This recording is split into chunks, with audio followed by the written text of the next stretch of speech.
my electric guitar is in storage.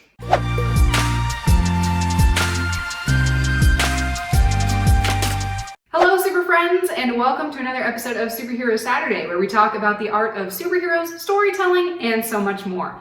My name is Annie Pasquinelli, and today we're going to talk about the 5-man band character formula. Now, this is not nearly as common as the Golden Trio formula that we talked about in a previous video, or that is represented on my t-shirt. It's probably the second or third most commonly used character tropes to design characters, but oddly enough, it's not used so often to support a main character cast. Oftentimes what happens is this formula is used to create a team of, say, supervillains or a team of other characters. For example, 5 people is perfect for a basketball team. Like, for example, in the movie Space Jam. You can see that the Monstars are clearly a 5-man band, and they fit each of the different character designs in the formula. Let's start out with a little description. The 5-man band formula is composed of 5 different characters. The first character is the leader, usually the main person in charge of the group, or most commonly the forward or the one character that has the most dialogue. The second character in the 5-man band is the Lancer, usually either the second in charge or the foil to the leader character, something that's the opposite of what they are. If the leader is cool and level-headed, then the Lancer will be a hot-headed and an emotional mess. The third character in the 5-man band is the smart guy, the person who uses their brain most of the time over any of the other things. It's also the character who's usually the most book smart and knows a lot about a certain field of knowledge. The fourth character in the 5-man band is usually the big guy. This person is usually the brawn of the whole outfit and likes to use their fists for talking before asking questions. The fifth character in the 5-man band is usually known as the chick. And unfortunately, because of the plethora of stories that have used this formula, it usually is the female character or the most feminine or sensitive or emotional and compassionate person in the group. Let's break it down for a really easy to understand example. One of my favorite stories, the Teenage Mutant Ninja Turtles. Now, I know what you guys might be thinking. Aren't there 4 Teenage Mutant Ninja Turtles? But you'll see they actually kind of work pretty perfectly for a 5-man band. Number 1, the leader. Leonardo, the blue Teenage Mutant Ninja Turtle, is usually portrayed as the leader of the group, or the oldest brother, or the guy who usually makes the plan and rallies the team and gets them going. Leo usually is the one who keeps them on the right path and uses his sense of morality to keep them in check. Prepare to dish out the mighty wrath of justice. Seriously, just yell, get him. Number 2 is the Lancer, who, interestingly enough, is Michelangelo, the orange Teenage Mutant Ninja Turtle. Mikey is portrayed as the fun-loving turtle who just likes to kick back, eat pizza, skateboard around, and does not really think too much about what's going on. That contrasts him a lot with the leader, Leo, because while Leo is really cool-headed and tries to find the best path, Mikey just kind of wants to do whatever someone tells him.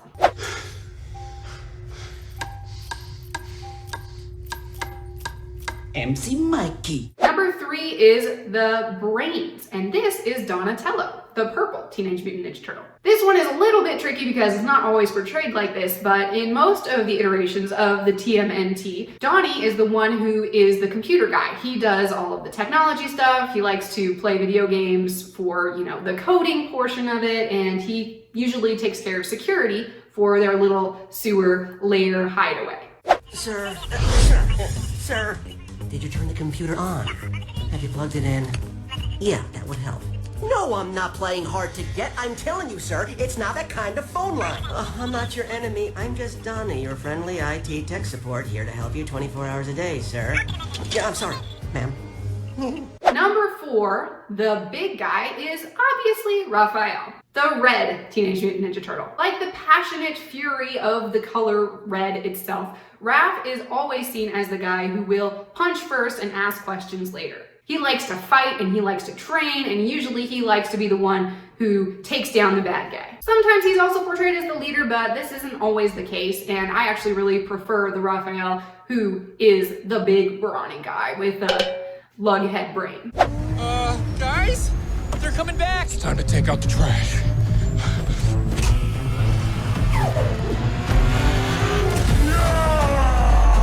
So that leaves us with number 5, who, you guessed it, is the chick, April O'Neil. April is always seen following the turtles around and usually ends up helping them to solve whatever mystery is afoot, with the foot. And she usually ends up helping them take down the final bad guy in the climactic battle. Like shadows in the night, completely unseen. What was that? It's a camera flash. By my calculations, it's a girl. And we gotta kill her. So we can see that the Teenage Mutant Ninja Turtles actually work really well as a 5-man band. Some other examples of a 5-man band include Scooby-Doo and the Gang. We've got Fred the leader, Scooby the Lancer, Velma the brains, Scooby the brawn, and Daphne the chick. Works perfectly. Another really good example is codenamed Kids Next Door, who actually helped me to discover this 5-man band formula. The tricky thing about the 5-man band is that it's sometimes kind of finagled into a 6-person cast, and even though there are 6 characters in the main group, especially in the main protagonist group, that it looks like it's 6 people, but really they're only playing 5 different tropes. So if we take, for example, Star Wars. The original series, by the way, not all of the other nonsense. We have Luke, the leader and the protagonist of the story. We have Han as the Lancer, who is kind of the opposite of this innocent little farm boy with a sword and magic powers. And this is where it gets tricky, because C-3PO kind of represents our smart guy. He has all of the intellect to fill in the blanks where the other characters might not know things.